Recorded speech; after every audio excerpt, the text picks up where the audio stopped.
Das darfst du nicht mit deiner Lederhosen machen. Auf geht's, ich sag's dir.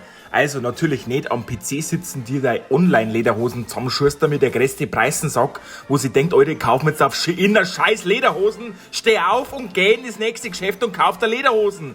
Wichtig und richtig. Nicht vergessen, Lederhosen darf dreckig werden. Die musst nicht bügeln, waschen und sonstiges. Kauf dir Lederhosen ein bisschen enger, als Leder weitet sie. Nicht vergessen.